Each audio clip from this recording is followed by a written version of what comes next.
Hello, everyone. Welcome, welcome. This is Maria Spriggs, and I am pleased to be your host for the newly created 0 to 3 Summer Book Club. This is our very second member exclusive book club in our summer series, and I want to take a minute to explain to you all how it will work if you didn't hear in our last book club.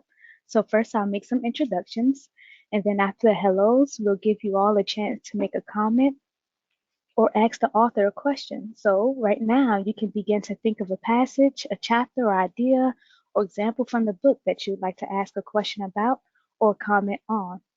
You'll notice that your microphones are muted at this time, but if you use your raise your hand feature on the control panel, we will unmute you so that you can ask your question. Or as an alternate, you can submit your question through the chat feature and we'll read it aloud for the author to respond. Lastly, we'll close out with a few words from our author. So now let's get started. First, I would like to introduce you all to Julia Richards, who directs our member services team. Julia? Thank you so much, Maria, and welcome everyone again. We're really excited to be on stage 2 of this summer book club, and we've been really encouraged and excited by how much interest everyone has shown in it. Very, very pleased to be able to be here to introduce Kathy Hirsch Pasek, our author of the month, to you.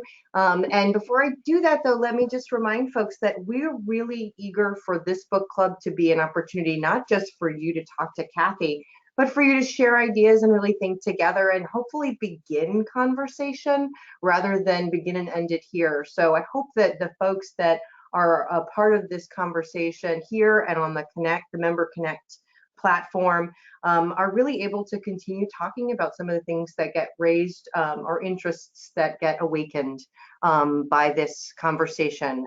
And so we really encourage you to make good use of each other as well as our team and our author. So with no further ado, smiling at you from the screen is our distinguished featured author, Dr. Kathy Hirsch Pasek.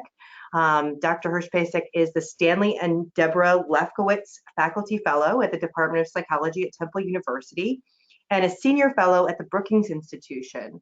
She's written 14 books, including our current book, and over 200 publications otherwise. So beyond her many accomplishments and publications, I know Kathy particularly for her strong interest in bridging the gap between research and application. Today we'll be discussing and talking about your ideas and insights from your read of her book, Becoming Brilliant. It made the New York Times bestseller list in education and parenting and was co-authored with Dr. Roberta Michnik-Golenkoff. And I'm sorry, I hope I didn't butcher that name. Dr. Hirsch Pasek's book, as you probably have already found, really offered an in-depth examination of toddlers' emotional development and illuminates really how to optimize this crucial stage. So with no further ado, I'm going to turn it over to our author of the hour and welcome, Kathy. And one of the things I'd just love it if you would mind starting off with telling us a little bit about how Becoming Brilliant came to become. Oh, absolutely. And I just want to say what a really cool format this is. So I'm so honored to be here and to be your second guest. Wow.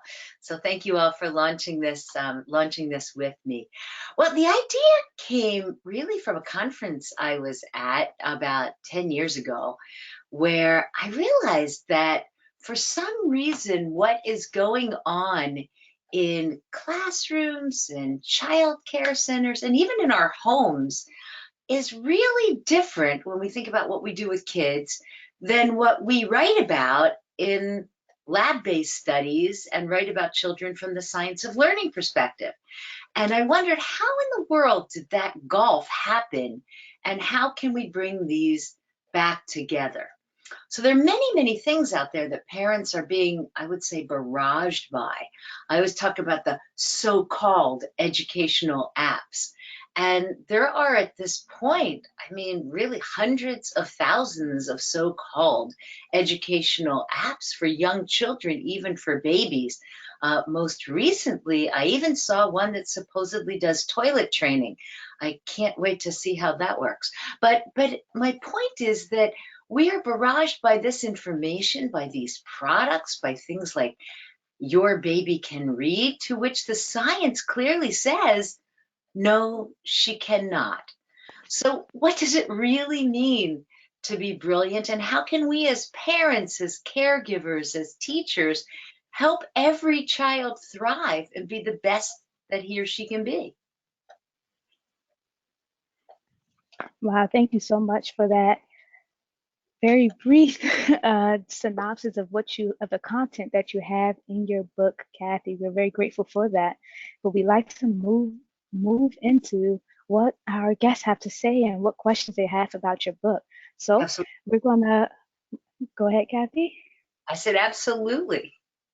Yes. So let's go into it, audience. So if you're ready, if you thought of your questions, you can use the raise your hand feature in your GoToWebinar control panel, and we'll let you know when you're unmuted and can ask your question. You can also submit your questions through text using the chat feature if you prefer, and we'll read them aloud. And just to kick us off with questions until everyone gathers their thoughts and their questions, Kathy, I'd like to ask you myself. You recently sent an article out, and you describe what you feel is the crises in Western education. Can you elaborate on that more and what motivated your thoughts toward this crises in Western education? Sure. I think the first thing to recognize is that we all have to figure out what it means to be successful. How do we define success with our children? And one view of that, let me call it the traditional model, is that success is being prepared in reading, writing, and arithmetic. And if I have my kid on the brink of reading, writing, and arithmetic, even before they start school, that I've done my job and my child will do well on the test. And if you look at a lot of things that fall into place I'll say in Western culture generally, but certainly in the US and in the UK, we have found that a lot of our toys out there, a lot of the apps that are out there are designed to help your child be ready in reading, writing, and arithmetic by the time they enter the doorstep of school, or at least prepared, as it were, to learn. Now, that's not a bad thing. I'd have to argue that's a very, very good thing, unless that's all you do. And you're spending even your time when you're breastfeeding a child singing the ABCs, which I'm sure most of you are not. But I want you to think about another way of defining success.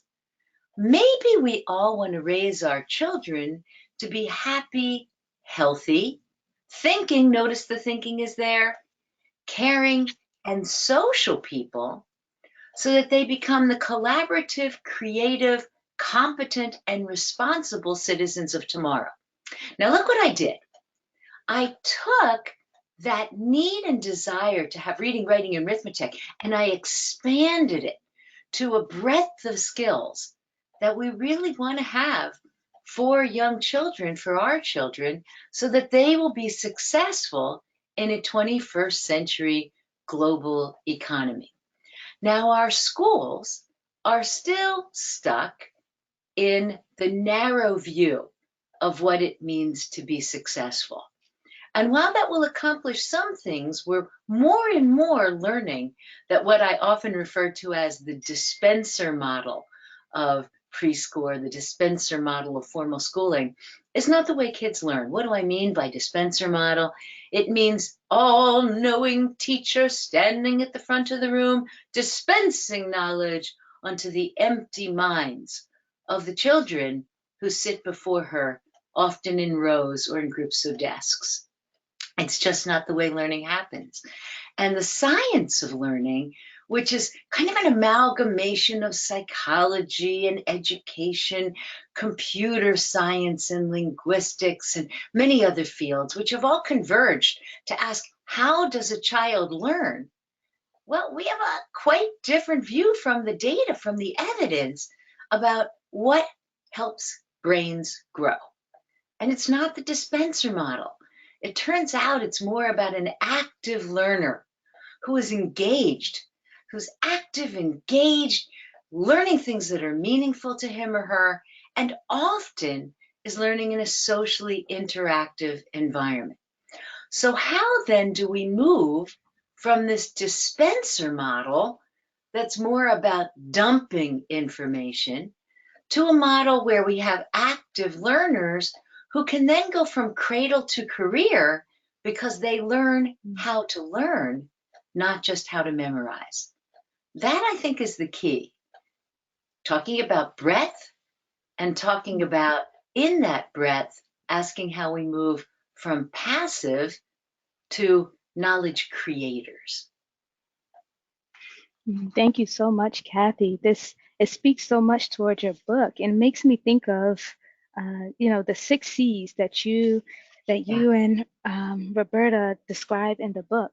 Um, you know, one of the 6 C's that I have personally experienced in my education is the content is king. When you know a lot, Yeah. you're able to be successful in this world. But the 6 C's is very much contrary. Content is important, but it's not the only important thing. Can you tell us more about the 6 C's I sure and can. how you all developed them? Yeah, absolutely. Well, once you change that definition of success to one that is more consistent with the way we think in a 21st century global world, then a lot of other things fall into place. Let's just take one example. The people on this call read an average of 74 newspapers a day. Now, I don't just mean in newspapers, but the equivalent of 74 newspapers a day. That's how much information is being generated. And we know that information is doubling. Well, it used to be every 2.5 years. Now they say it's every 12 hours.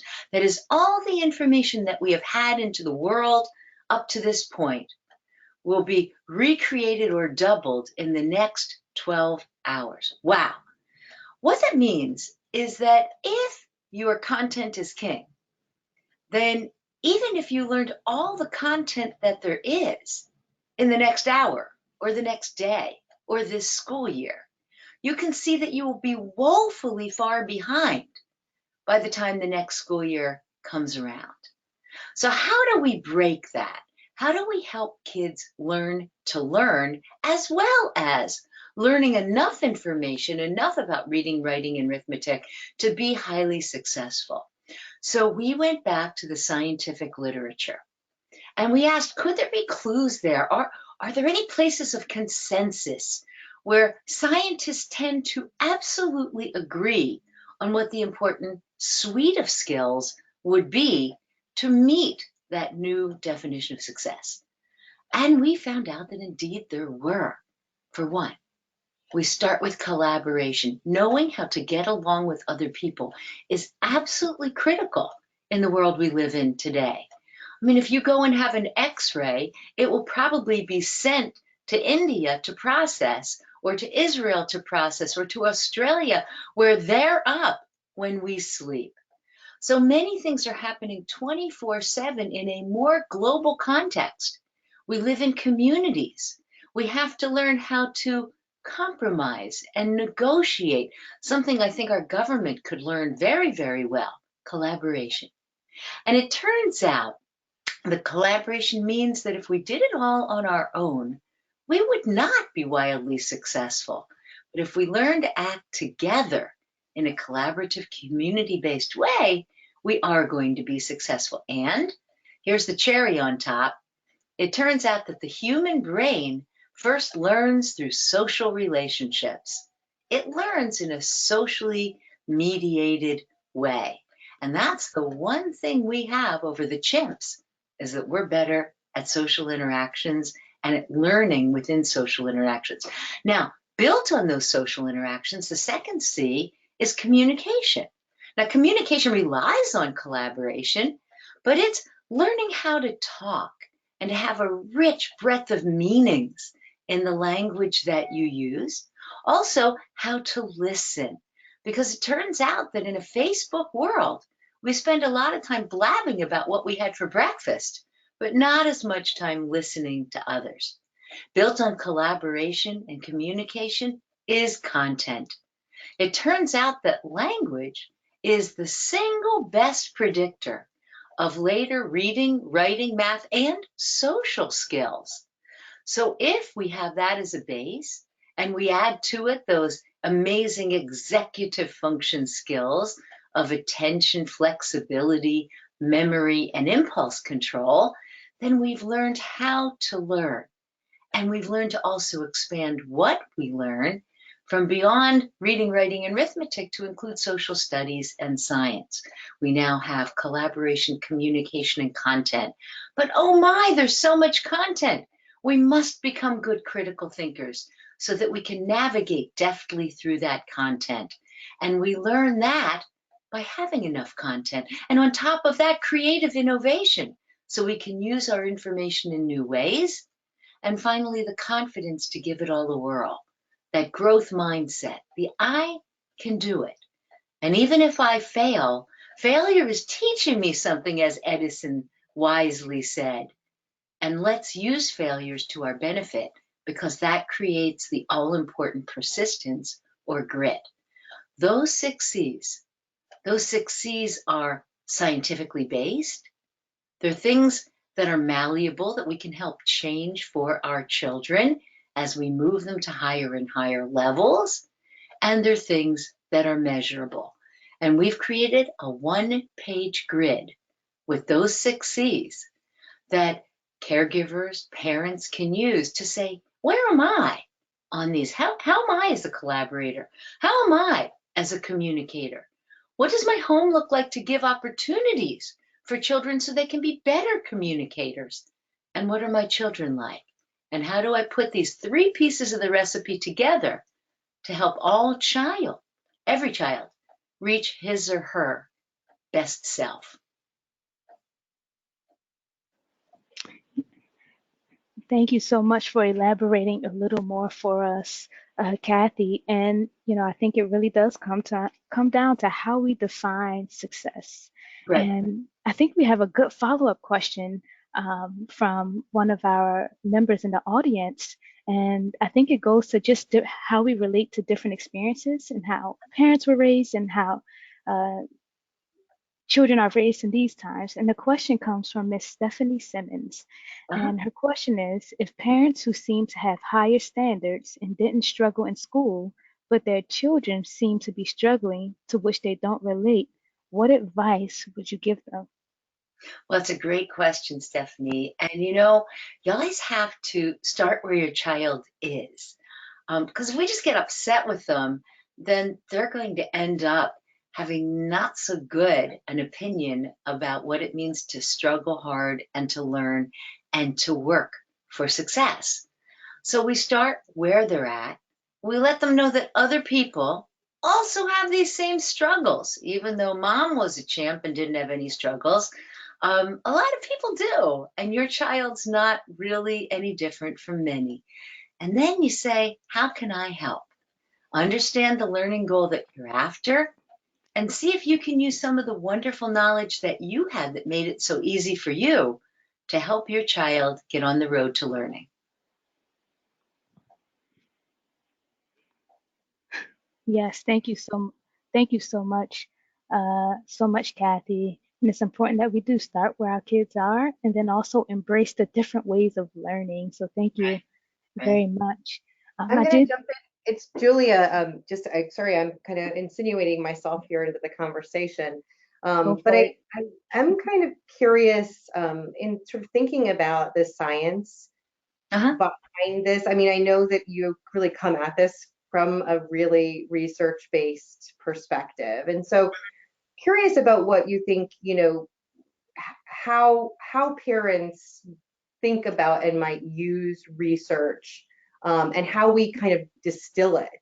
I think it's kind of what I was struck by is that I think we talk a lot about wanting things to be research based, but also are looking sort of contradictingly for things that kind of support what we already believe. So just interested Yes, in how I'm interested in sort of that complexity and how you really inform things like this book with science. Well, I think it's a really complex problem. When people come out of a lab, they often speak in a very jargony manner. I would even suggest that while many of us now know what executive function skills are, the first time I heard it, it was like, oh my gosh, what is this thing? And to talk about memory and attention, I kind of know what that is. I kind of know what flexibility is. I kind of know what my impulse control is. I mean, I've seen it when I'm sitting in a crowded street and I can't stand the person in front of me looking at their cell phone. So how do we translate that to essentially put the science in the hands of the parents who can use it? It's up to parents, it's up to caregivers to figure out the best way to use this information with your child. But it is up to us, I believe, to put the information out there so that every parent has a chance to use it and to do what I call edible science. Edible science, which is accessible, digestible, and usable. Now let's just take one other case of it because it's such a clear one, which is that translation from biology to your hometown physician. You don't want to really know all of the stuff around what the biology experiment was. You want to know that the drug that your doctor says is going to work has a good likelihood of working for you. And you want to know just enough to know how often should I take it? What is it supposed to do? When do I call when there's a problem? And in some ways, those are the same kinds of questions that we want to ask when it comes to the mental health and the brain growth of our children. So it's our job as scientists, I believe, to not only do the first class research that tells you the aspirin will work in all likelihood, but to also make sure that it's talked about in a way and packaged in a way that can be most helpful to parents, practitioners, and to caregivers out there.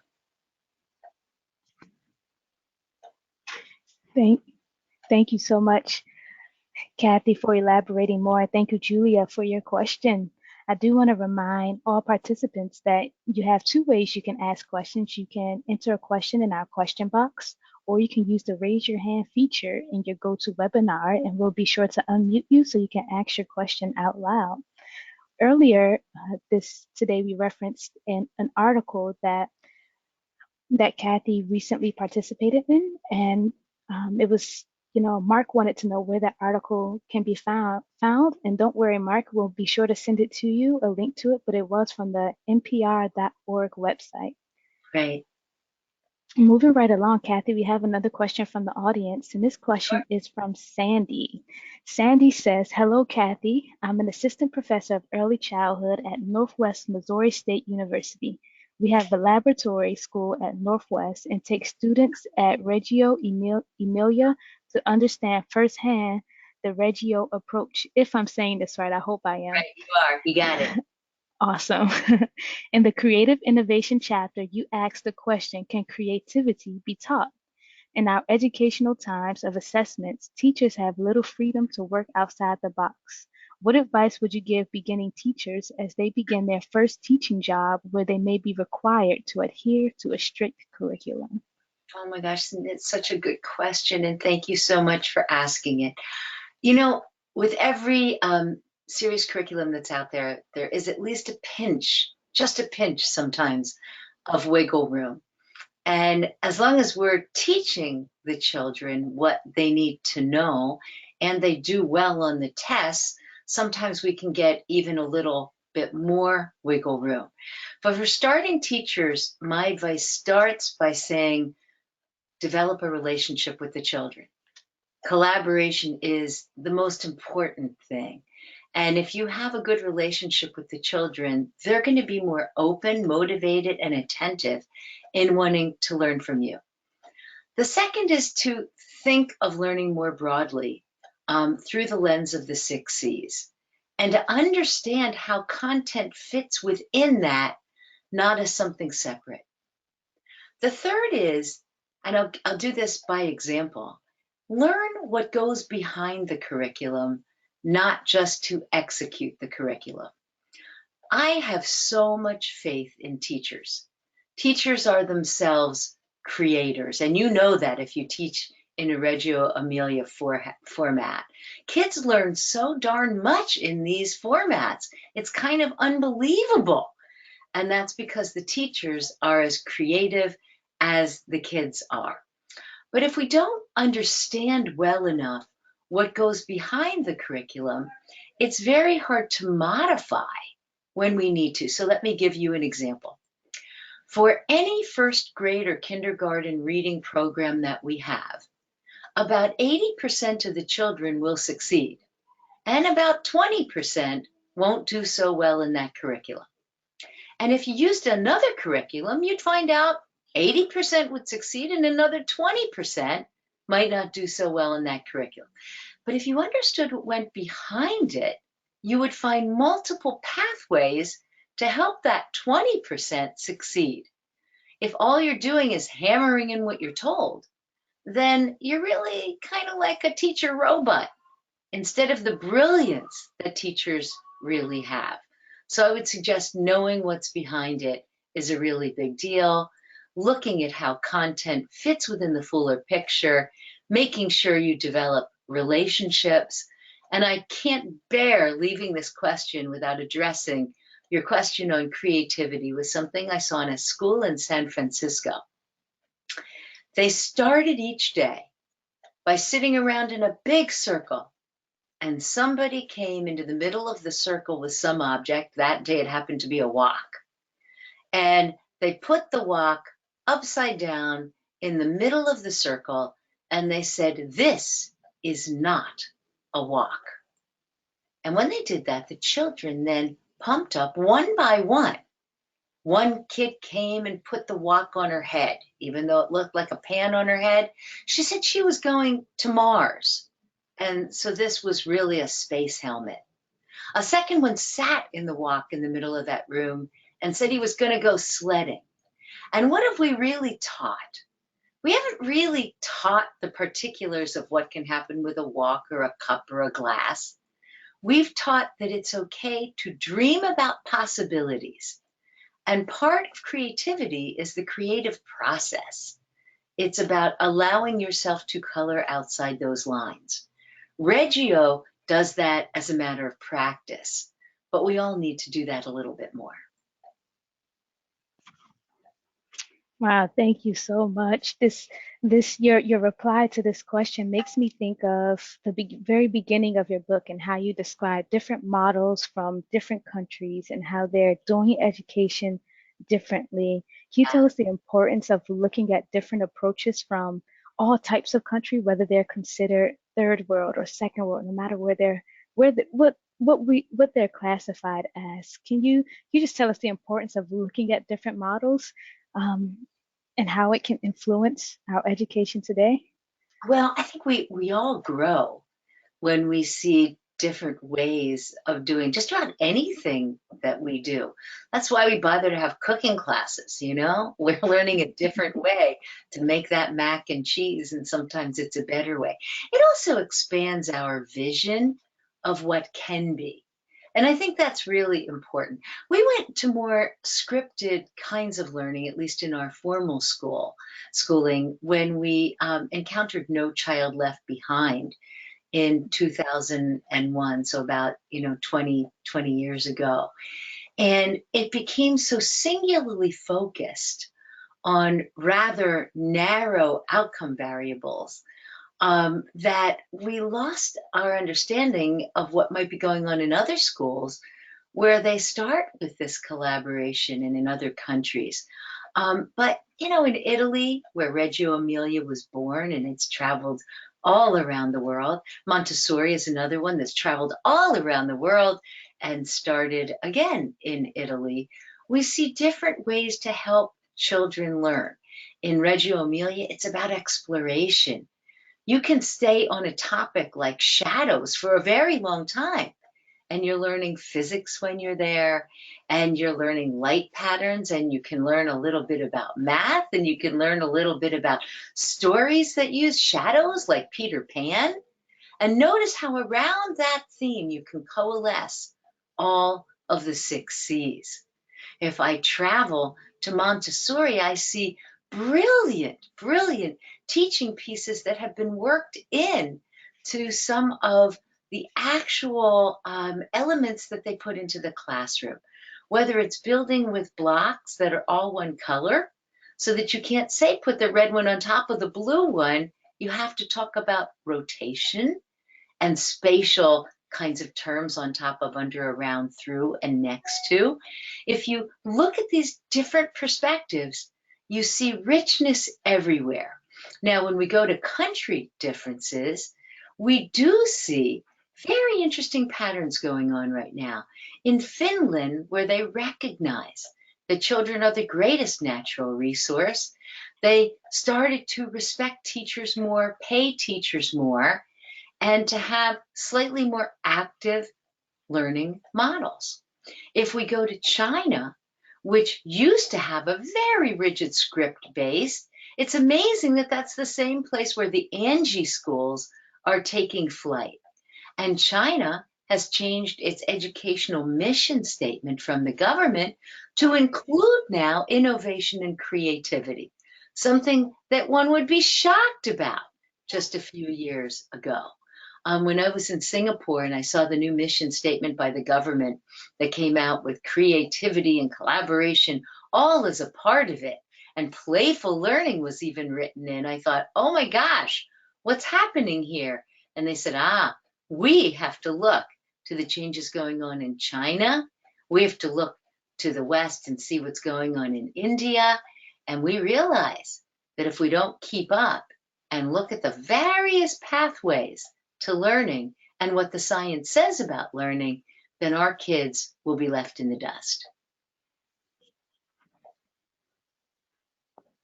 What a thorough response. Thank you so much, Kathy. And that's one thing we want to avoid. We don't want our kids, left in the dust. But there's this fear that these standardized systems can very well leave us there because we want one way to work. But truth is, one way isn't the only way. And we have to learn to embrace that as a culture in general. So thank you so much for elaborating some more. And this is Michael Paul here, 0 to 3. Hi, Kathy. Hey, Michael, how you doing? Good. So just a quick question that I have is, if there's one thing that you hope folks would take away from becoming brilliant, can you speak about what that would be? Just one thing. One thing is to think about success differently. It's not just an outcome on a test, even though I'm all for accountability. It's about creating happy, healthy, thinking, caring, and social kids who are going to become collaborative, creative, competent, and responsible citizens for tomorrow. Well, thanks, it's Julia. Thank you. That I have tingles on my neck. I would agree. So one of the things that folks who are on the line, I mean, one of the things that I'm privy to, probably more than maybe some other folks, are the other sort of amazing things that Kathy does in this world. And so I was kind of hoping, Kathy, since we don't have any specific questions right now, if you could talk a little bit about what it's been a few years since this came out. I know you've got lots of other things on the burner. I bet people would be really interested in where your work has gone and what you're working on now. Yeah, sure. I'm happy to talk about that. Well, one thing we are working on is super exciting to me. We are working with an entire school district called the Godfrey Lee District, and that is in Grand Rapids, Michigan, where they have pledged to put the 6 C's in action. And it's super exciting for us because it's not only a 1 mile by 1 mile square school district, but the kids who are there, I think it's 1,900, but I might have that number wrong, are prepared to try something really different and to see how the kids measure up. So we're going to give it a go. We're doing thematic-based learning, which should help learning to learn skills and should help children and teachers be more engaged. And we're very optimistic about it. And we think these kids are going to outscore others who don't have this approach, even on the same standardized tests at the end of the year. So that's one project that's going on. Second project that's going on is what I call learning landscapes. And it's a very exciting project to me where we are marrying the science of learning and the 6 C's with landscape architects. And we have asked, can we create environments, sort of like the children's museums do or Maria Montessori has done in that classroom. Can we create environments that organically encourage just the kinds of conversations that help all children thrive? And thus far, we started with one we called the Ultimate Block Party in Central Park, New York, where we took over Central Park and put in 28 different activities, all inspired by nuggets of science. And we showed people by doing, by active learning, what kids get by playing around in a guided play, here's the learning goal kind of way. And just to give you one example, the University of Washington in Seattle had a really, really beautiful exhibit, which they called Bilingual Bingo. And in Bilingual Bingo, the kids actually played Bilingual Bingo. And then Dr. Patricia Cole, who's often credited as being the woman who started educational neuroscience, at least for little kids, just fabulous. And she found people leaving who had just played her flanker task after doing bilingual bingo, where they had to answer some really cool questions. And these are scientific experiments where, for example, you see a red colored version of the word blue, and you have to read the word blue. Well, people trip up, right? Because they think they should say red right away as quickly as they can. So they do these flanker tasks. And what do you find? That the kids who have two languages often do better than the kids who only have one language.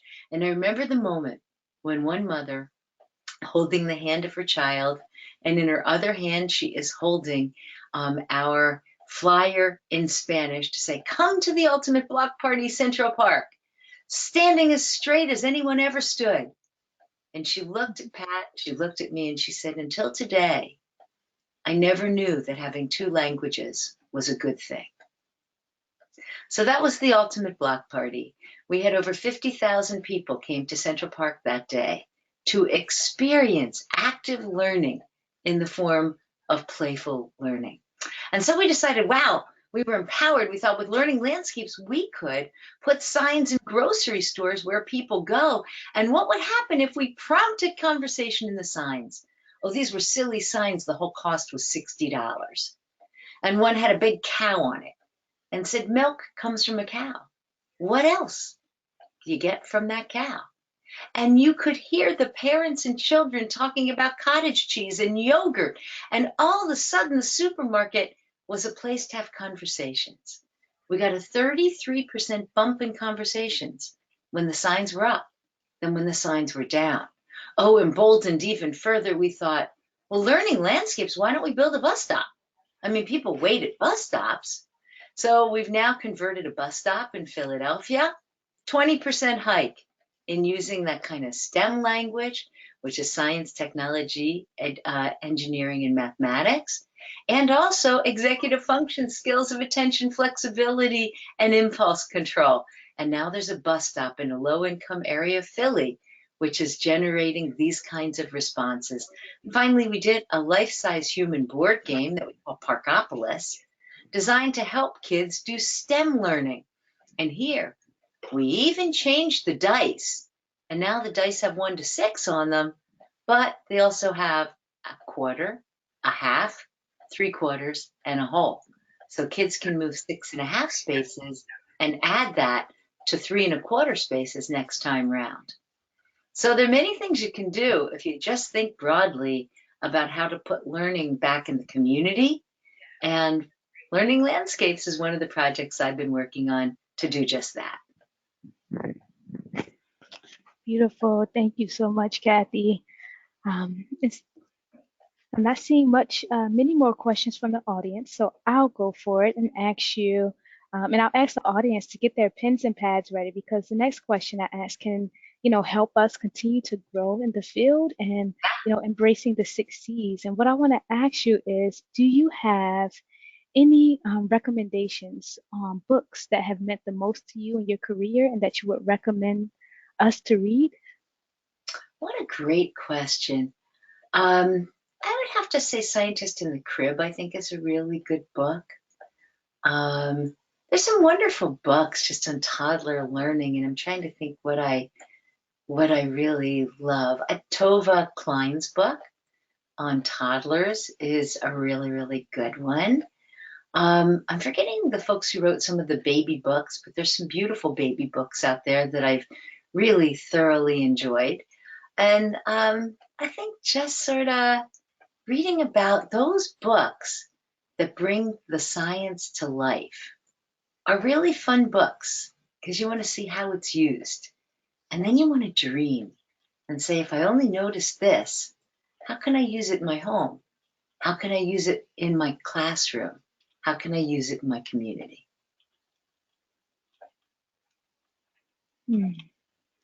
I would also say, you know, once we see a book that looks good, we also put it on Twitter, and there are just so many that I'm having trouble coming up with like a long list for you. But No problem. we will immediately put it out there. And those of you who are on Kathy and Row 1, which is our Twitter feed, will get all the stuff as it happens right away. Awesome. Can you mention your Twitter name again for us, so that if anyone wants to take it down? Yeah, KathyAndRO1. Awesome. Thank you so much. We do have two additional questions that we'd like to ask you before wrapping up this afternoon. You mind taking a stab at them? Go for it. Kathy? Awesome. Deborah Ackerman says, She says, I'm really inspired by the idea of learning landscapes. Do you have any published information about those to share with others in our community? Yes, I sure do. And everything is available on my website. So if you go and just type in my name in Google, that's the best way to find it because I don't have it at the tip of my fingers. I think it's just kathyhirschpasek.com. But just check it if you Google my name. And when you're on my website, if you go to the far right-hand side, there's a whole section that details all of what we have in learning landscapes and makes it available to you. Beautiful. Thank you so much. And we have a question from Brianna Grant, and she's asking, what research journals or other ways do you keep up to follow with the science behind it? You know, she said, of course, we have the 0 to 3 journal, but what other resources do you utilize to keep up with the science? Right. Well, one really good one is to skim Child Development, which is the main journal in the field of early childhood. The second one in our field is developmental psychology. Slightly more readable is probably Mind, Brain, and Behavior, which is a really good journal. Education Quarterly, Education Research Quarterly is another one that you may want to take a peek at. And AERA, sorry, I said that too fast, is another place to look for really good information. The Frank Porter Graham Center always puts out a newsletter with some of the more recent findings, so that's another good place to go. And you know, a lot of people are using Facebook and Twitter to mention new sources as they come out. Yes, following others who share the resources is a great way to gain access. And thank you for sharing those resources with us, Kathy. Ms. Simmons wanted to, follow up on a question she asked you earlier today. Just to mention that, and just to further, her question, saying that within the classroom, particularly VPK, parents seem to feel that play is counterproductive to meeting standards. What advice can be given to parents to meet the child where they are at? What a really good question. And first, let me deal with the first part of that question, which is about play. Gosh, I have heard that before. And my answer to that, first off, is that monkeys play and goats play. Children in refugee camps play. It seems to be such an incredible natural part of our evolution to help people learn that there has to be something there. And so researchers have really turned to what the something is.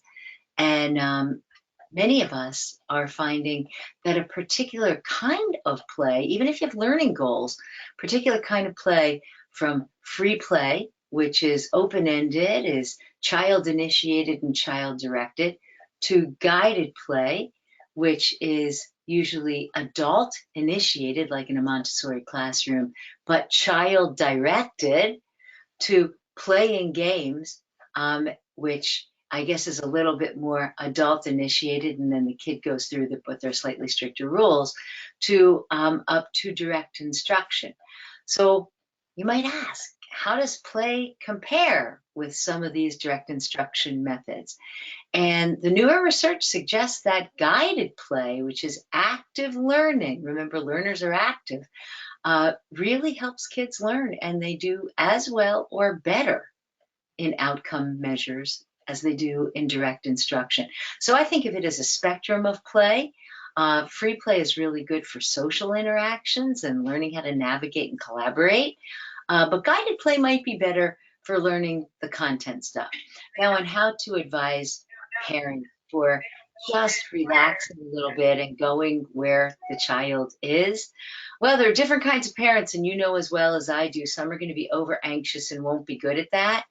But if we can always say to a parent, your child will actually do better if we give them a chance to be active rather than passive, if we give them a chance to be engaged rather than distracted, if we give it a chance to be meaningful rather than just be memorized or disjointed, if we give them a chance to learn with others rather than sitting there solo and struggling, then your kid will probably reach his or her learning goal a little bit faster.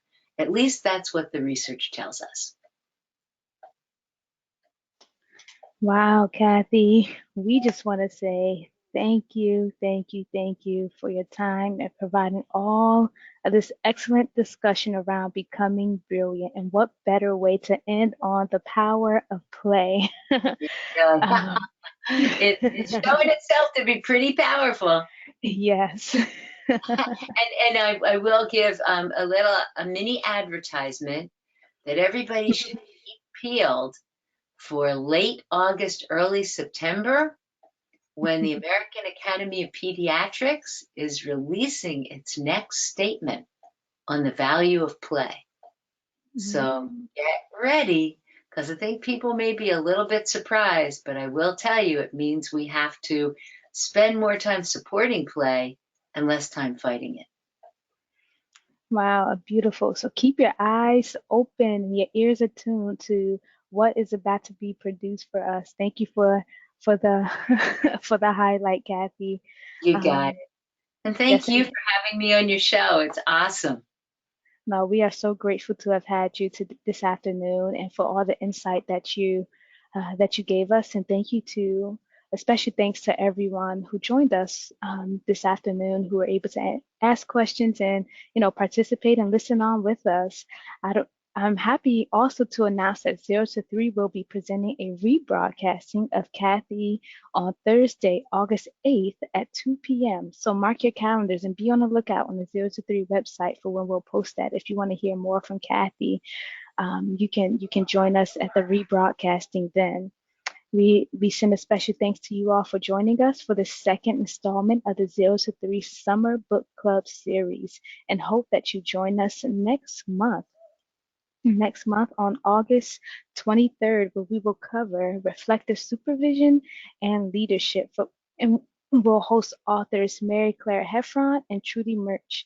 As a reminder, all of our virtual events are always free for you as a member, and you also have ongoing access to all of our past virtual events and your member exclusive resources. On behalf of 0 to 3, thank you all for joining us today, and may everyone have a great rest of the day. This is Julie. I want to join Maria in thanking everyone and wishing everyone a great day. And I do want to clarify one thing, and that's that the rebroadcast next month is actually of Kathy's presentation at the 2017 annual conference, and a really exceptional, very popular session. So again, please keep your eyes open for it. I think you'll really enjoy it, and we'll make sure that you see it. So thank you again, Kathy. Have a wonderful day. Thanks all. You too, guys. Bye. Thank you.